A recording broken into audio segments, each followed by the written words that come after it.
Chosen one, listen closely. Have you ever wondered why you are still alive? Why, despite every attack, every betrayal, every setup, you are still breathing? It was never luck. It was never coincidence. It was divine intervention. They tried to end you. They schemed in silence. They smiled in your face while setting traps behind your back. But what they didn't realize is this: God was watching. And today, heaven has made a decision. They're going to jail. Not always in the physical, some yes, but many spiritually, emotionally, mentally. They failed to take your life. But God can take theirs. Whoever digs a pit will fall into it. If someone rolls a stone, it will roll back on them. Proverbs 26 verse 27. Comment below. 999 God protected me. There comes a moment in every chosen one's life when the intentions of others are revealed. Not through words, but through actions, silence, and spiritual resistance. What your enemies miscalculated was never your appearance, your education, or your past. What they failed to understand was the power of divine covering that surrounds you. They saw someone ordinary. They saw someone isolated, quiet, and perhaps even wounded. But what they did not see was the protection of heaven, the armor of righteousness, and the assignment over your life that no human hand can erase. Many people confuse vulnerability with weakness. They believe that because you did not fight back, you had no fight within you. They assumed that because you walked away, you were afraid. But in reality, your silence was wisdom. Your retreat was protection. Your stillness was obedience to a higher voice whispering, "Be still and know that I am God." You see, the plans of those who came against you were never based on strength, but on deception. They believed they could overpower you with manipulation, gossip, or betrayal. But what they failed to realize is that God had already gone before you.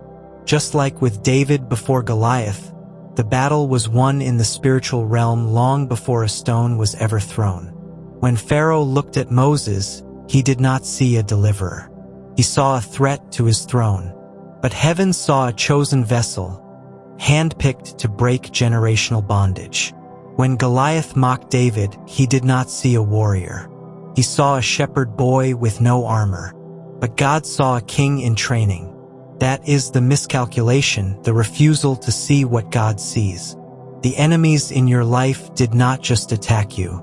They challenged the authority of God that rests upon your life. And in doing so, they positioned themselves against a power far greater than anything on earth.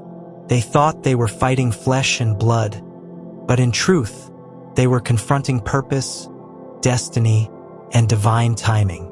It is easy to believe that power comes from control, status, or intimidation. But true power flows from surrender, alignment, and obedience. You did not need to defend yourself because heaven was already recording every word spoken against you, every plan formed in darkness, and every step taken to harm you. And what the world will now witness is that no weapon formed against a child of God can prosper. The story may have taken time to unfold, but the outcome is already written. You were never outnumbered. You were never outmatched. You were never out of options. You were hidden for a reason, and now you are rising in due season. To those who underestimated you, it may appear as though you came out of nowhere. But heaven knows the truth. You were being refined, prepared, and positioned. While they were focused on your weakness, God was strengthening your foundation. While they tried to bury your name, God was writing it in eternal stone. This is not the end of your story. It is the beginning of their understanding that you were not just protected, you were chosen. They misjudged your stillness. They misread your silence. And now, they are about to witness the power of what happens when a chosen one walks forward under the command of heaven. What they thought would break you only built you. What they thought would silence you has become your loudest message. And now, the miscalculation has become the evidence. You are chosen. You are covered. and you are rising. There is a divine law in this universe that cannot be erased or escaped. It is not written on paper. It is written in the heart of creation itself. That law is this: what you send out into the world eventually returns to you. Some call it consequence. Others call it karma. But in the language of heaven, it is called divine justice. It is the spiritual boomerang. Many people believe that when they plan something in secret, it will remain hidden. They think their intentions will never be seen. They believe their words, their plots, and their actions will never return to them. But what they do not understand is this: heaven does not miss anything. Every thought, every whisper, every seed planted, whether in darkness or in light, has a harvest. And for those who have planted betrayal, dishonor, and destruction against the chosen ones of God, that harvest is beginning to grow. But the fruit they are now facing is not what they expected. It is the very same weapon they formed, coming back to them with divine precision. Look at the story of Joseph. His own brothers conspired against him. They threw him into a pit and sold him into slavery. They thought they had ended his story, but while they were walking away from him, God was walking toward him. Every step they took away from Joseph was a step closer to their own divine confrontation. Years later, they stood in front of the very man they tried to destroy. Only now, Joseph was elevated. He was positioned in power, and they were in need of his mercy. This is the boomerang effect.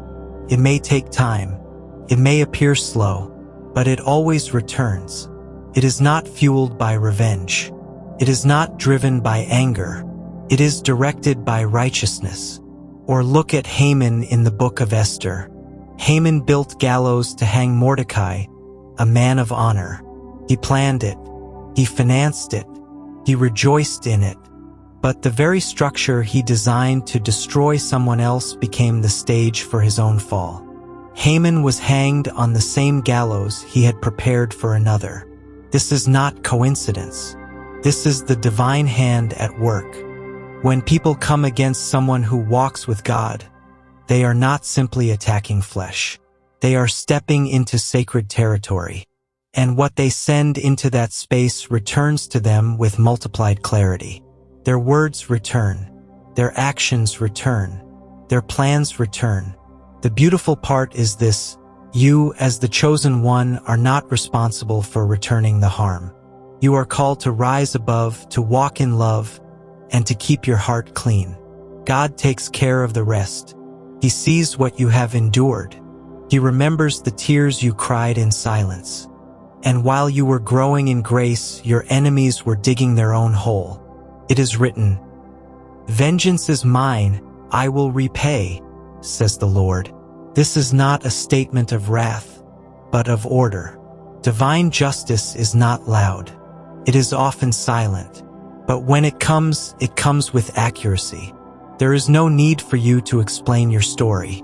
There is no need for you to seek revenge or prove your worth. The same people who tried to hurt you will soon realize the truth. Not because you exposed them, but because God revealed it. Your focus now should not be on who hurt you. Your focus is on where God is taking you. For every pain they caused, there is a promise waiting to be fulfilled. For every door they tried to shut, there is a new door swinging open. And the most powerful moment of all is this: when they see you rising and realize that nothing they did could stop the favor of God upon your life. This is the divine boomerang. It always returns. There is a spiritual truth that repeats itself through time. The moment someone begins to believe they are untouchable, they place themselves in danger. That danger does not always come from people, it comes from pride. Pride, when it is left unchecked, builds a throne in the heart that does not belong to man. That throne belongs to God alone. Many people who tried to harm you were not driven by necessity or even misunderstanding. They were driven by ego.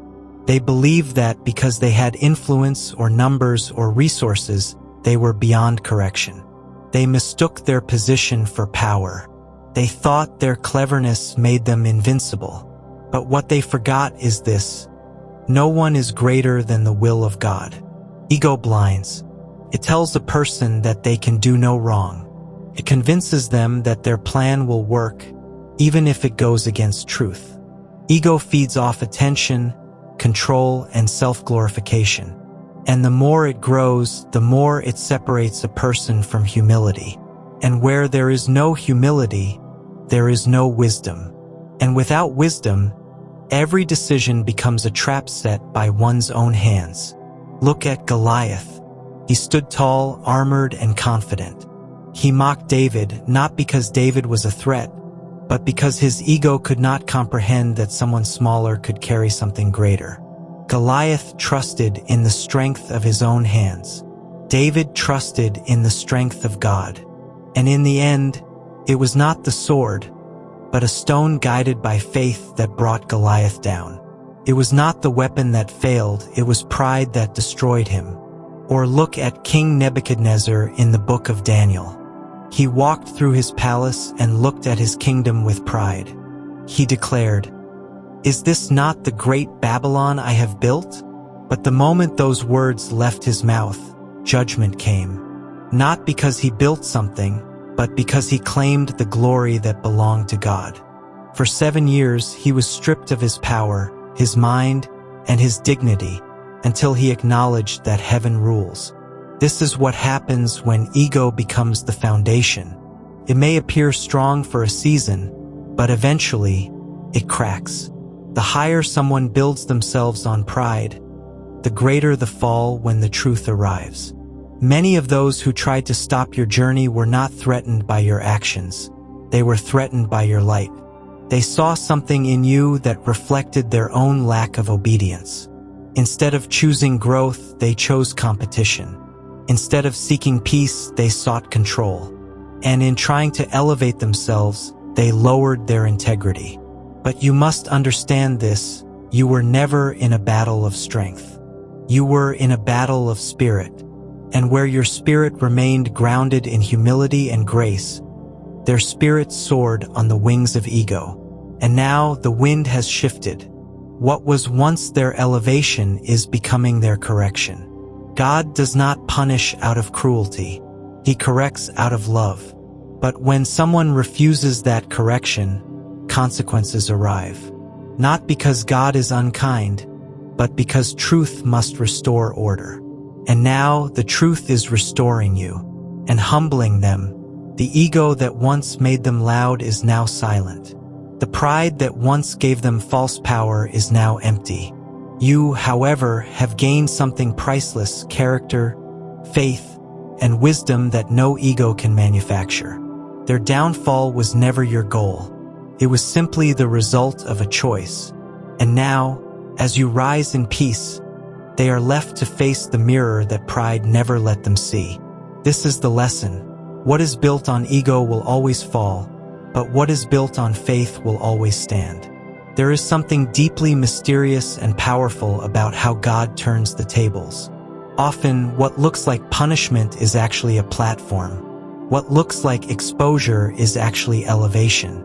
And what many see as jail can become the very stage God uses to reveal truth, justice, and divine order. Throughout history, God has used confinement, whether physical, emotional, or spiritual, as a place of preparation and a place of judgment. It is not always a cell with walls. Sometimes it is a season of limitation, where those who once seemed powerful are now restricted. And in that restriction, God begins to move. When we speak of jail in a divine sense, we are not only talking about earthly prisons. We are talking about a divine intervention, a forced pause in someone's life where they are made to face what they refuse to confront. For those who have tried to harm, control, or oppress the chosen ones, this moment of divine imprisonment is not about destruction. It is about correction, revelation, and reversal. Let us look at the story of Belshazzar in the book of Daniel. He was a powerful king, seated on a throne, surrounded by wealth and status. But he made the mistake of mocking the sacred. He used holy vessels from God's temple during a feast, disrespecting the divine. In that very moment, a hand appeared and wrote on the wall, "Judgment was delivered." His kingdom was taken from him overnight. Though he was never placed in a physical jail, his downfall was public, swift, and unforgettable. That was his jail. That was his stage. There are people in your life who tried to bind you with false accusations, manipulation, or shame. They worked in the shadows, believing no one would ever see their true nature. But God saw everything, and now He is using the same public space they used to hurt you as a space where their actions are being judged. This stage is not about embarrassment. It is about divine accountability. God allows certain people to be seen, not to shame them, but to teach others what happens when power is misused and righteousness is ignored. The stage is also for you, the chosen one, so that others can see how God lifts the humble and humbles the proud, so that your endurance becomes a testimony, so that people who doubted your strength will now witness your stability under pressure. It is important to remember that when God brings someone to a place of exposure, it is never without purpose.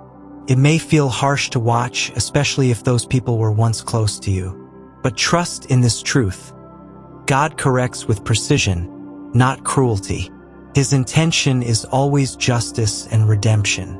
Jail is not just a sentence, it is a season. And in this season, many who thought they could escape consequences are being stopped by God Himself.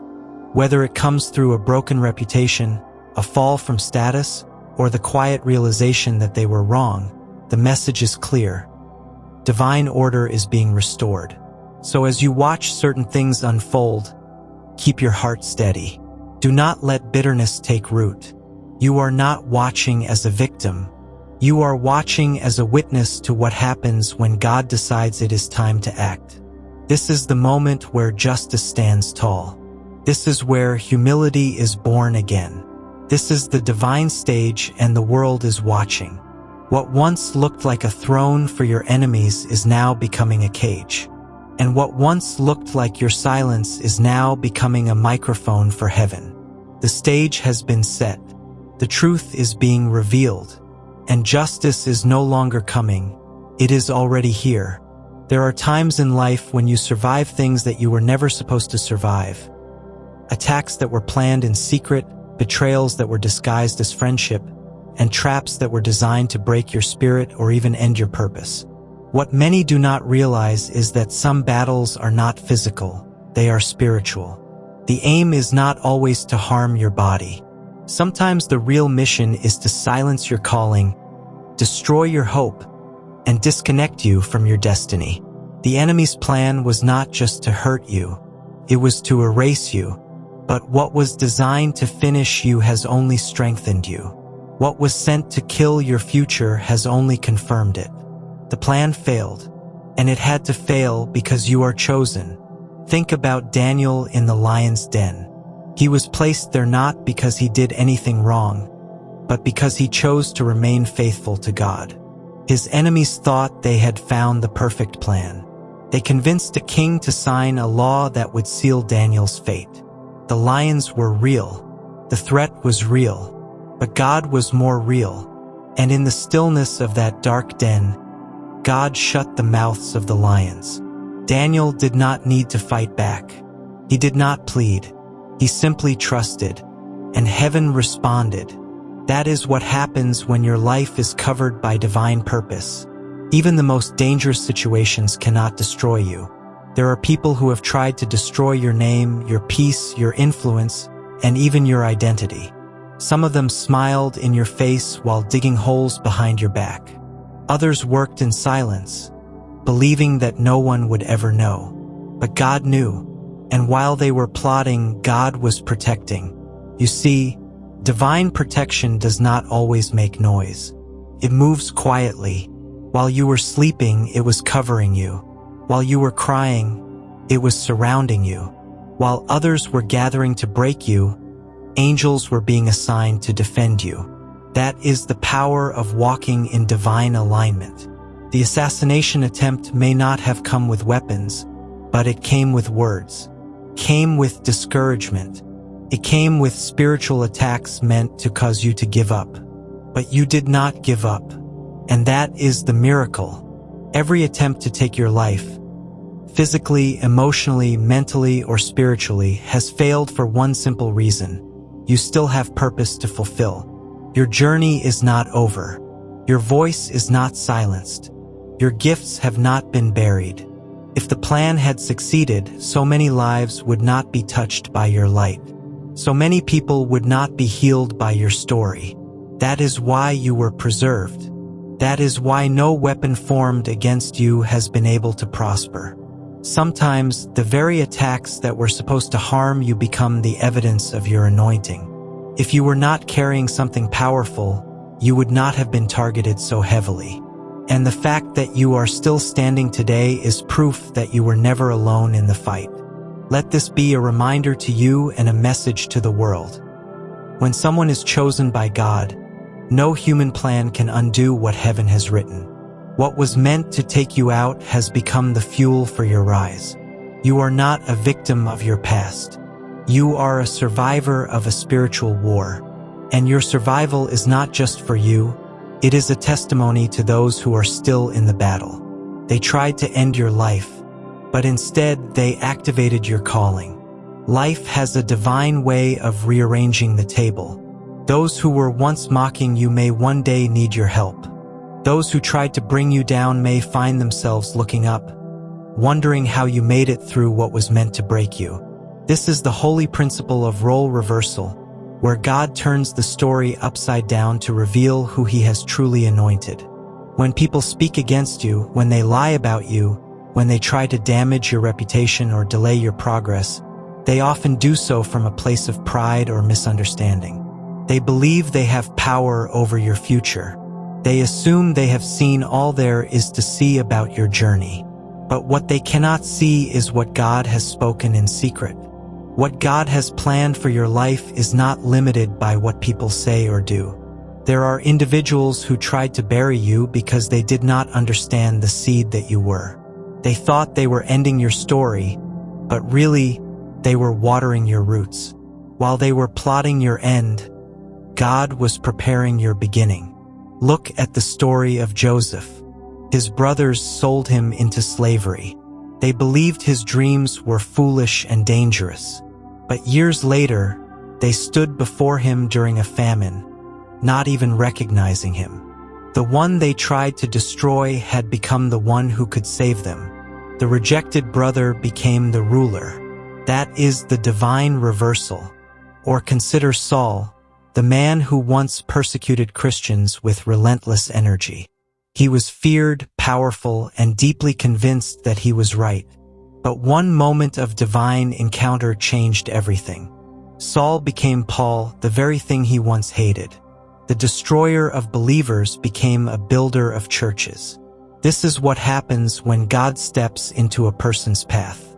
Everything changes. There are people who have laughed at your struggle, ignored your tears, or spoke behind your back. But the same ones who once thought you were weak will one day witness your strength. Not because you wanted revenge, but because God wanted revelation. The reversal is not about making others feel small. It is about making God's justice visible. When God elevates you in front of those who doubted you, it is not to shame them. It is to show them what grace, perseverance, and obedience produce. And if their hearts are open, they can learn from your journey and be transformed by it. You are not rising just for yourself. You are rising so that those who once misunderstood you can see a living example of mercy and purpose. Your elevation is not loud. It is steady. It is calm. It is blessed. And it is irreversible because it is not man-made. It is God-given. This divine reversal does not require you to prove anything. You will not need to say, "I told you so." Your life will speak for itself. Your success will not be arrogant. It will be peaceful. And those who tried to defeat you will remember that you never fought them. You trusted God to fight for you. Forgiveness is part of this reversal. When you rise, choose peace. Extend grace. Be the person you wished they had been to you. That is how you show that your character was not built by pain, but by purpose. One day soon, the story will flip. The rejected will become the respected. The broken will become the builders. And the least will be called the leaders. You are not where you used to be, and you are certainly not where you are going to end. The story is still unfolding, but the roles are already shifting. And when it happens, remember this: you did not need to take revenge. God reversed the roles himself.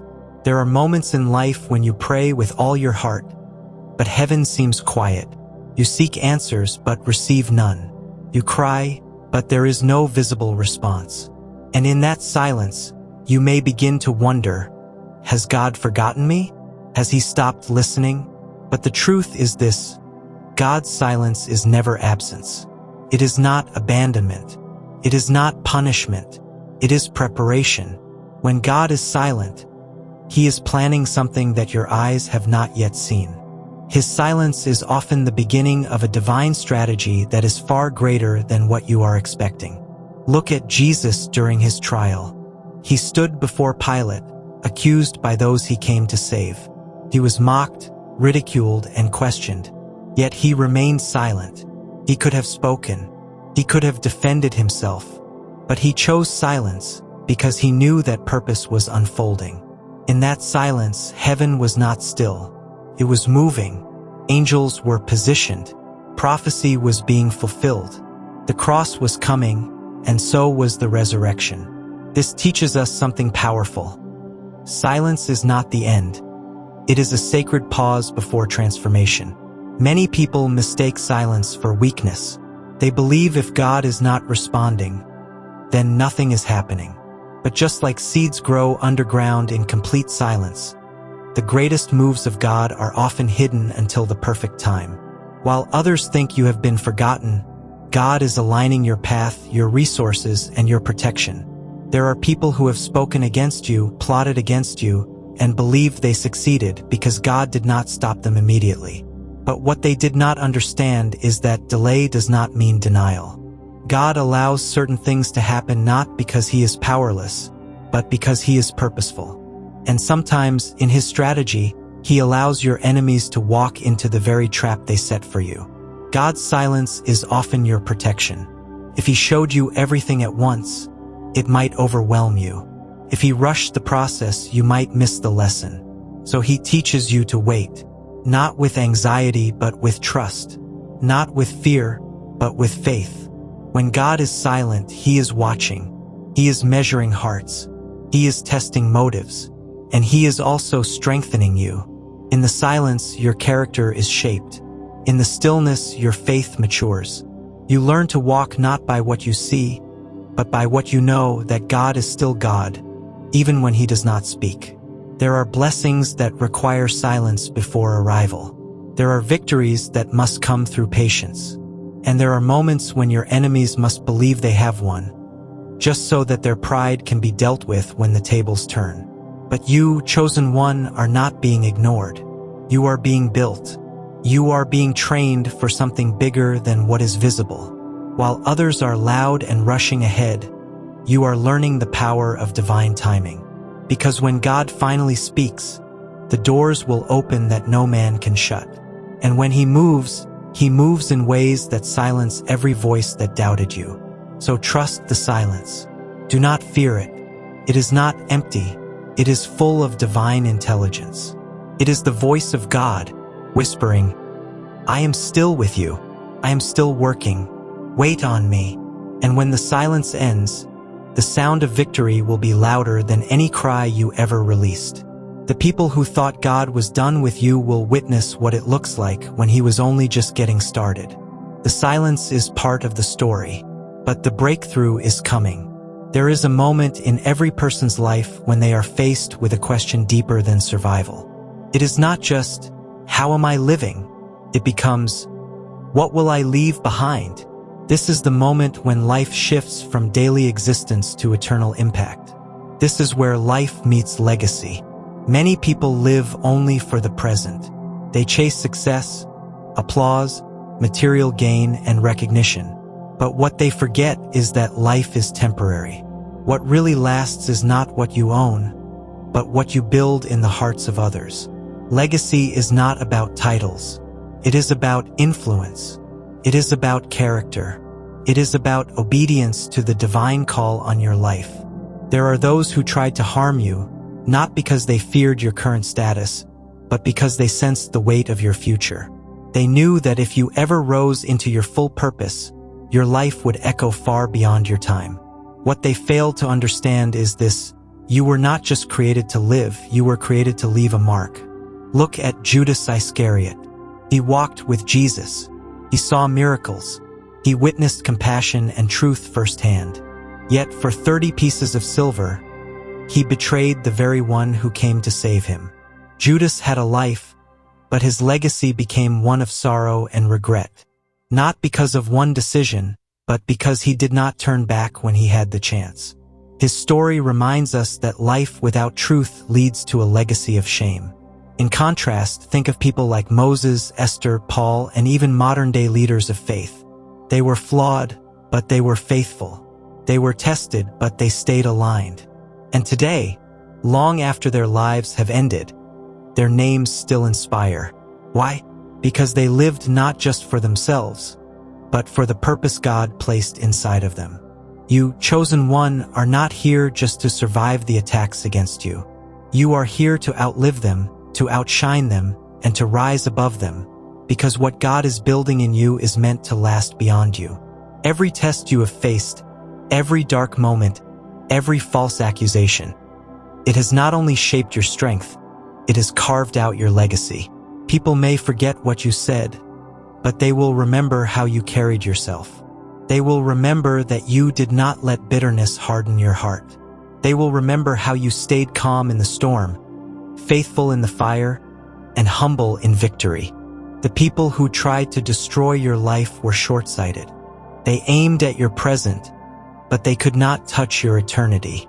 God has always been focused on the bigger picture, not just where you are now, but what your life will say after you are gone. This is why your decisions matter. This is why your faithfulness matters. You are not just building a life. You are writing a legacy with every choice, every word, every act of forgiveness, and every moment of obedience. Let your legacy be greater than your pain. Let it speak louder than the lies told about you. Let it reflect the hand of God, not the hands that tried to harm you. In the end, houses will fade, trophies will collect dust, and opinions will pass. But a life lived for God will echo in eternity. So today, choose legacy. Choose to live in such a way that even after your time on earth has passed, heaven will still be speaking through the impact you left behind. Because you are not just living, you are building something that will never die. There are moments when everything changes in an instant, not because you forced it, not because you fought harder, but because God decided it was time. This is what we call the instant shift, when heaven intervenes and transforms your situation without warning. You may have waited for years. You may have cried in silence. You may have questioned whether things would ever turn around. But then, in a single moment, the breakthrough arrives. The door opens, the answer comes, and the weight you carried suddenly lifts. It happens so swiftly that even those around you are left speechless. That is not coincidence. That is divine timing. Look at the story of the Israelites at the Red Sea. They were surrounded, Pharaoh's army behind them and the sea before them. Fear gripped their hearts. It seemed like the end. But in one instant, God split the waters. What was once an obstacle became their pathway. That was not gradual. That was immediate. That was divine. In the same way, many of the challenges you have faced have brought you to a place where only God could intervene. And that is exactly where He wants you, because when the shift happens, no one will be able to take the credit. It will be clear that it was the hand of God. Sometimes the shift does not come because of effort. It comes through surrender. You let go and heaven takes over. You stop trying to control and you start to trust. And that is when the impossible becomes possible. This instant shift can happen in your finances, your health, your relationships, your mind, or your calling. One day it looks impossible. The next day it is done. And people will ask, how did it happen so fast? Your only answer will be, God moved. Chosen one, stay faithful. The shift may feel delayed, but it is not denied. You may not see the signs yet, but heaven is already working behind the scenes. And when that moment comes, you will realize everything you went through was preparation for what God is about to release. The shift is coming, and it will be sudden. There is a protection that cannot be seen, yet it is more powerful than any physical shield. It is called spiritual immunity. This is not about being free from challenges. It is about being untouchable in your spirit, unbreakable in your purpose, and unstoppable in your walk with God. Spiritual immunity is the result of walking in alignment with divine truth. It means that even though attacks may come, they will not destroy you. It means that even when people speak against you or try to shake your peace, your spirit remains steady, because you know who you are and whose you are. Consider the life of Job. He lost everything, his health, his wealth, even his family. But there was something the enemy could not take, his faith. That was Job's spiritual immunity. He did not collapse under pressure. He held on to what he knew about God's goodness, even when everything around him looked like a contradiction. You, too, have been through moments that should have broken you. You have faced opposition, betrayal, and even moments of deep confusion. Yet here you are, still standing. That is not by accident. That is because you have been spiritually vaccinated by experience, prayer, and grace. People may not understand why you remain peaceful in chaos. They may wonder why you are still kind after being treated unfairly. But what they cannot see is that God has built a covering around your spirit. You are not protected because of your strength. You are protected because of your surrender. Spiritual immunity also means you are not shaken by external circumstances. You no longer depend on approval, applause, or outcomes to define your worth. You are rooted in something eternal, and that makes you spiritually secure. This kind of immunity cannot be earned through titles or positions. It is formed in the secret place when no one is watching. It is developed through trials, refined by fire, and sealed by God's favor. Chosen one, never forget you are covered. What tried to infect your peace has failed. What tried to enter your spirit has been blocked by divine protection. You are spiritually immune, not because harm never came, but because God never left. There is a deeper meaning to the concept of jail, far beyond iron bars or locked doors. Jail, in the spiritual sense, has two sides, two purposes. It can be a place of punishment, but it can also be a place of reflection. It can be a location of limitation, and yet it can become a space of transformation. This is what we call the duality of jail. When a person has misused power, harmed the innocent, or operated with pride and wickedness, God may allow a season of confinement. But this jail is not always visible to others. It may show up as a fall from position. It may come as silence from heaven, or as isolation where the person is forced to face themselves. That is the first side, divine accountability. Many who attacked the chosen ones believed they would never answer for their actions. They moved in arrogance and secrecy, but God always sees.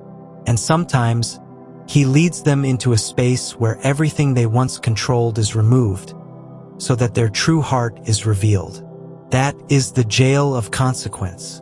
It is not designed for cruelty. It is designed for correction.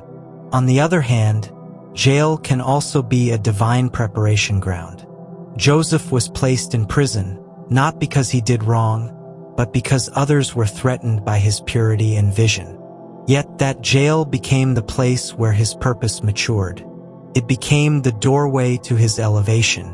What was meant to stop him actually positioned him for greatness. This is the duality. Jail breaks the proud and builds the pure. For some, it humbles. For others, it prepares. God knows who needs which. He is never careless. His justice is precise. If you, as a chosen one, have ever felt locked away by life, know this: your delay is not your denial. And if someone who wronged you now finds themselves in a place of spiritual or physical confinement, trust that God is working in ways only He understands. Jail is not always punishment. Sometimes, it is the mercy of God, setting the stage for truth, healing, and revelation. Only God can turn jail into a place of justice and transformation. When people hear the word wrath, they often imagine uncontrolled anger, destruction, or chaos. But God's wrath is nothing like human rage. It is not reckless. It is not vengeful in the way the world understands vengeance. God's wrath is surgical. It is precise. It is wise. It is timed with perfect justice. God sees every action, every intention, and every hidden plan. When someone moves in pride, when they harm the innocent, when they mock righteousness or try to destroy what God has blessed, He does not always respond immediately. But when He does, His response is exact. He does not touch what is innocent. He only removes what is harmful. He separates the lie from the truth. He humbles the heart that refused correction.